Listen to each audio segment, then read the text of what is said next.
Mais sur le plan national, ou même familial, ça existe, la convoitise. C'est ce qui conduit aussi à la sorcellerie. Parce qu'il veut que son frère meure, sa soeur meure, pour hériter. Alors que ce sont les enfants les héritiers. Mais eux, comme certaines lois permettent dans certains pays que les membres de la famille du père reçoivent quelque chose quand le papa meurt, alors, par convoitise, ils souhaitent ou même ils provoquent la mort de la personne pour profiter de ses biens. La convoitise. Elle est dangereuse.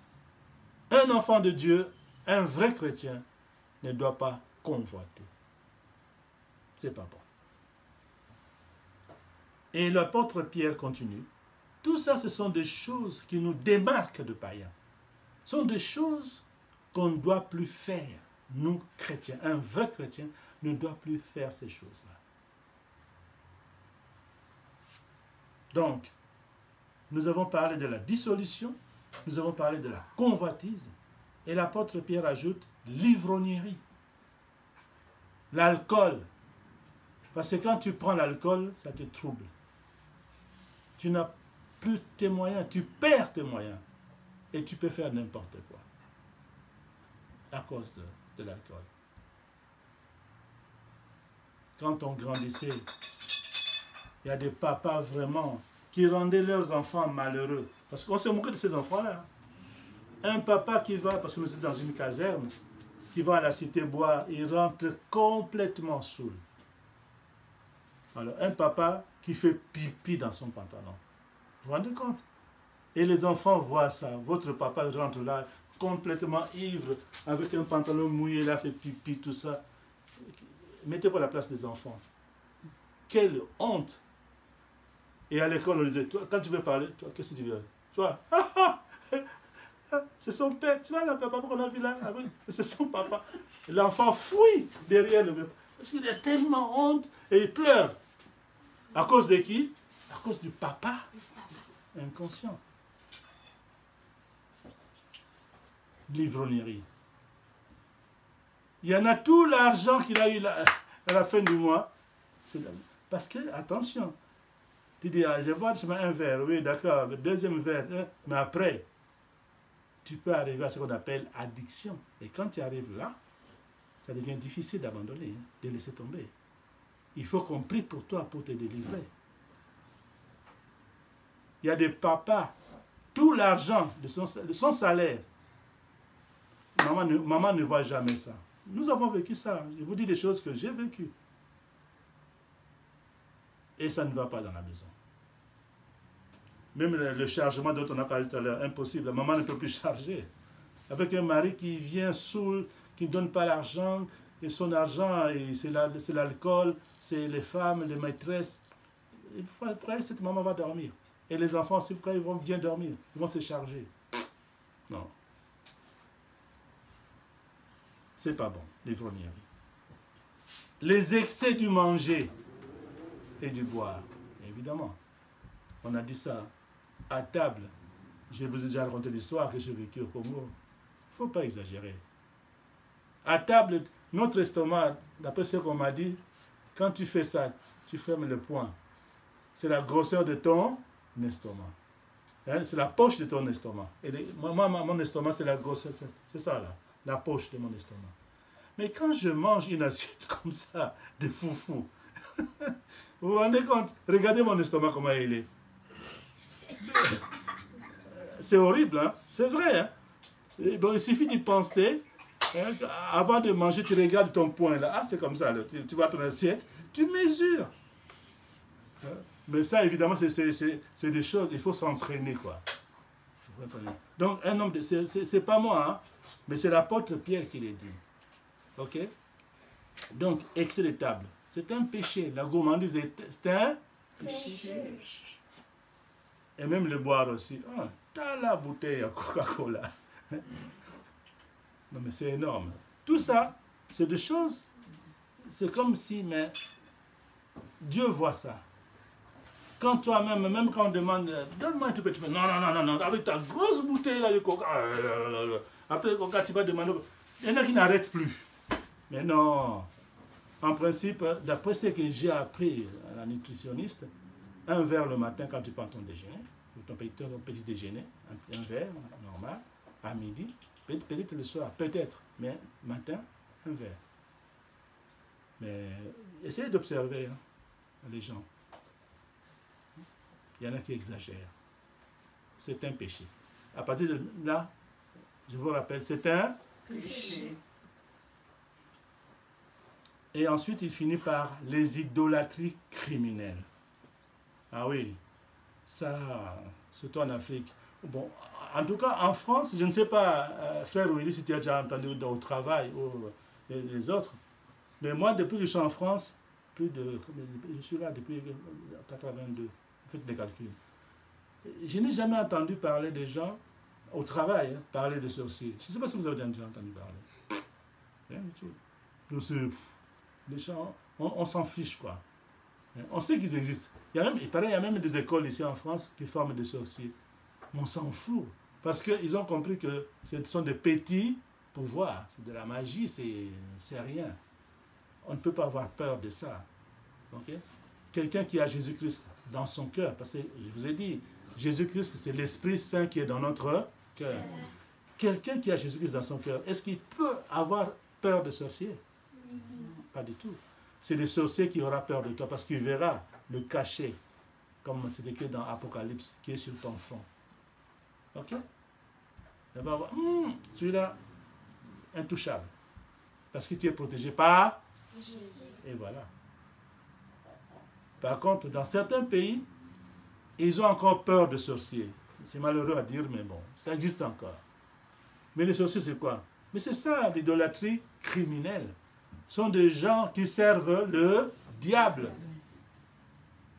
Idolâtrie, c'est adorer un autre Dieu, de faux dieux. C'est ça l'idolâtrie.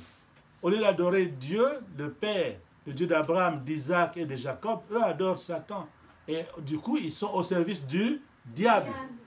Et comme ils sont au service du diable, le diable, son vrai travail, c'est quoi? C'est détruire. C'est tuer. Mais c'est pourquoi les sorciers, les magiciens, enfin, tout ce monde-là, ceux qui sont dans des loges, qu'est-ce qu'ils font? Ils font de sacrifices humains.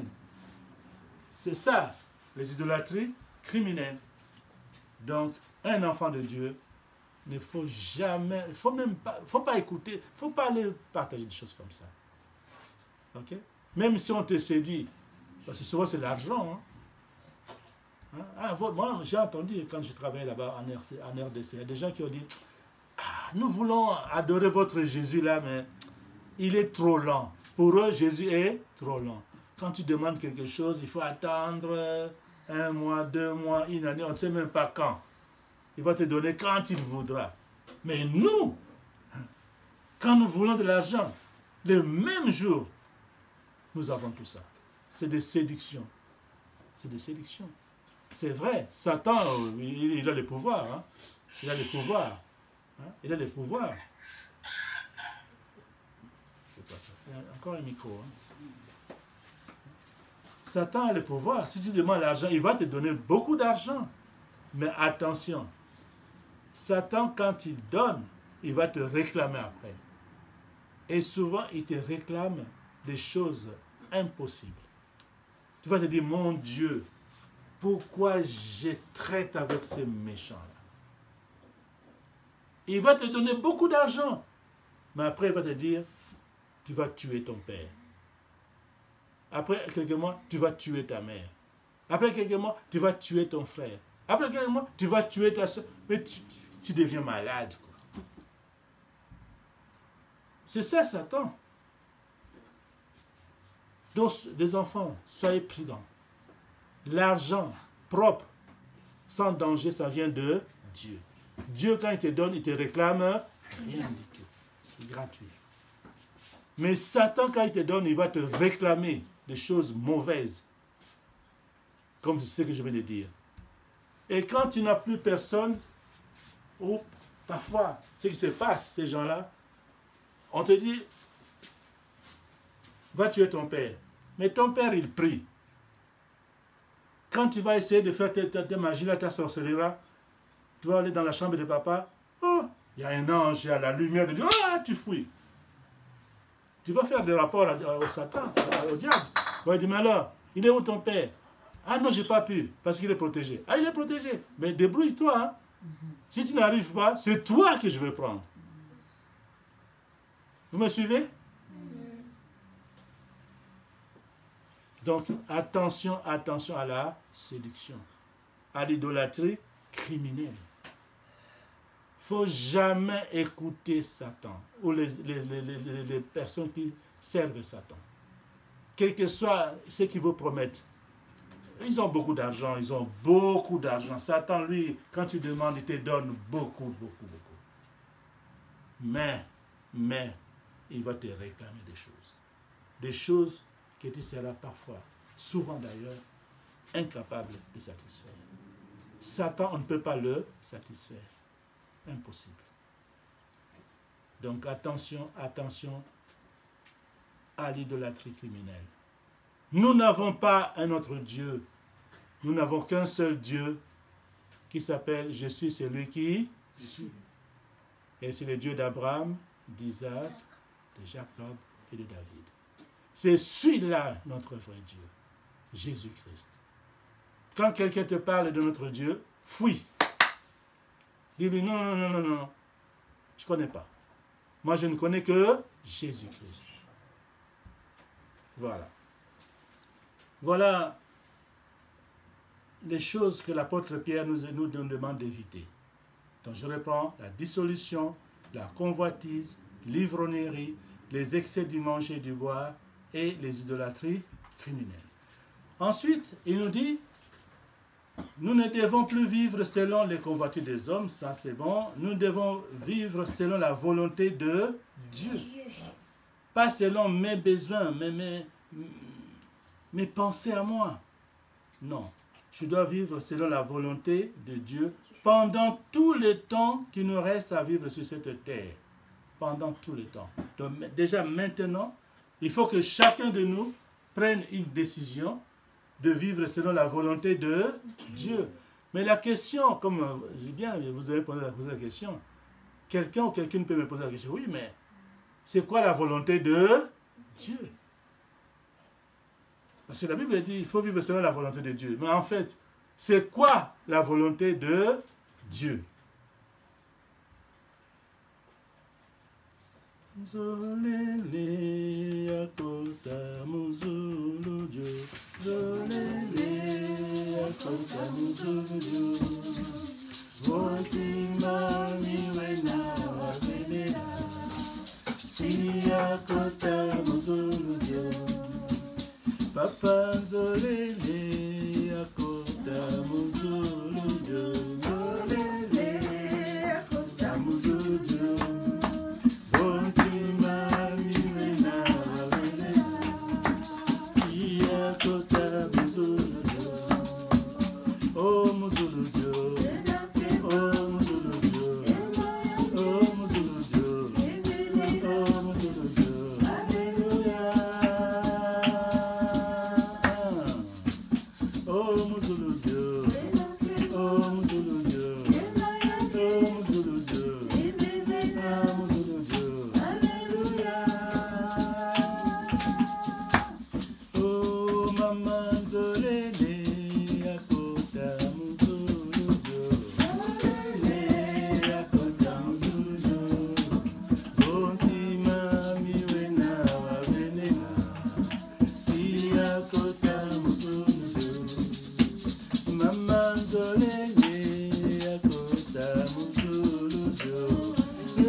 Voilà, c'est un chant à Kikongo, on dit, je veux entrer au ciel.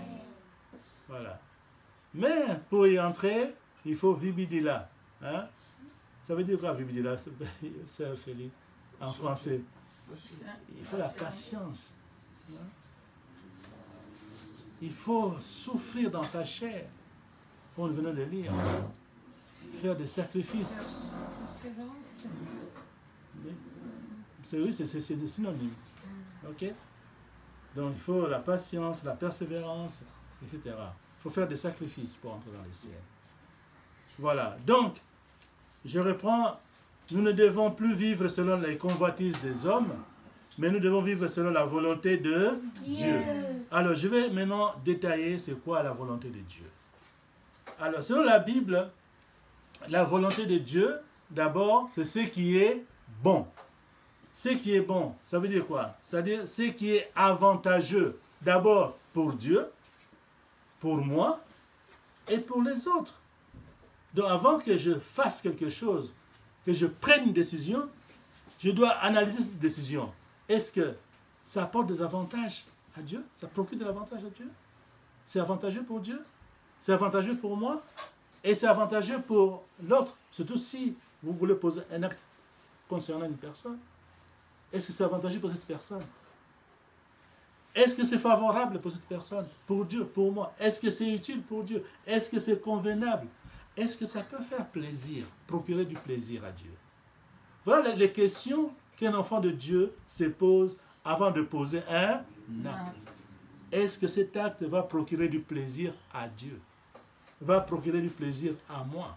Va procurer du plaisir à l'autre? À la personne que je veux, que j'ai ciblée? Déjà, quand tu fais ça, mes frères et sœurs, en tout cas, tu éviteras beaucoup de bêtises. Parce que même en français, on dit, avant de parler, il faut faire quoi? Il faut tourner la langue cette fois. Il faut réfléchir d'abord. C'est pourquoi avant de poser un acte, il faut d'abord réfléchir. Est-ce que c'est bon? Ça, c'est la première chose. Deuxième question à poser. Est-ce que c'est agréable ce que je veux faire? Ça veut dire quoi? Ce sont des mots qu'on connaît agréables, mais quand on dit, mais ça veut dire quoi vraiment agréable? C'est pourquoi il faut toujours aller vraiment dans la profondeur. Agréable, c'est quoi? C'est ce qui procure un sentiment de légère gaieté. Quand tu veux poser une question, il faut que... Oh, c'est comme quand je fais une offrande à Dieu. C'est avec plaisir, n'est-ce pas? Quand je fais un cadeau d'anniversaire à mon enfant ou à un ami, est-ce que tu es triste quand tu fais ça? Tu ressens quoi? Un sentiment de gaieté. C'est agréable. C'est un geste qui est agréable. C'est ça. Donc, un sentiment de gaieté, un sentiment de bonheur, de bien-être. C'est un geste qui va plaire. C'est un geste qui va satisfaire l'autre. Un cadeau d'anniversaire. Tu vois? Je l'ai fait. Ça, c'est la deuxième chose. Agréable. Enfin, troisième chose, il faut que ce que tu fais ou que tu poses comme acte soit parfait. Ça veut dire quoi parfait? C'est-à-dire qu'il réunit toutes les qualités ou qu'il ne présente aucun défaut. Aucun défaut. Donc voilà les questions, mes frères et sœurs, qu'il faut se poser avant de poser un acte. Est-ce que c'est bon? Est-ce que c'est agréable? Est-ce que c'est parfait? Et seulement quand tu réponds oui à ces trois questions, fais la chose. C'est ça la volonté de Dieu. Ce n'est pas moi qui l'ai dit, mais c'est écrit dans Romains au chapitre 12, verset 2. Vous lirez à la maison, Romains chapitre 12, verset 2. Il dit, la volonté de Dieu, c'est ce qui est bon, c'est ce qui est agréable, et ce qui est parfait. Je viens de détailler la signification de tous ces trois mots. Bien-aimés, si nous suivons les conseils de l'apôtre Pierre, en tout cas, quel que soit le jour, quelle que soit l'heure, quelle que soit la seconde où la mort viendra, je serai prêt. Je n'ai pas de souci. Je ne le souhaite pas. Mais chacun se connaît. Si aujourd'hui Dieu dit, bon, José, bon, tu te reposes. Oh Seigneur, voilà, je suis là. Je suis là. C'est ce que nous devons tous nous dire. Que chacune de nous se pose, est-ce que tu es prêt? Aujourd'hui, par exemple, si Dieu te prenait, tu dis, bon, c'est fini, stop. Pour toi, la vie sur terre, c'est terminé. Dans quel état est ton âme? Dans quel état elle est? Par rapport à ce qu'on veut lui dire. Voilà, mes frères. Pour finir, je vous rappelle que dans notre enseignement d'aujourd'hui, nous venons de vous parler d'une pensée. La pensée que le chrétien doit avoir, un vrai chrétien doit avoir. C'est la pensée de Jésus-Christ. Il faut qu'on s'arme de la même pensée que Christ. Okay. En fait, pour que nous soyons prêts à aller au ciel le jour où nous allons quitter cette terre, l'apôtre Pierre nous a dit, c'est des rappels. 1.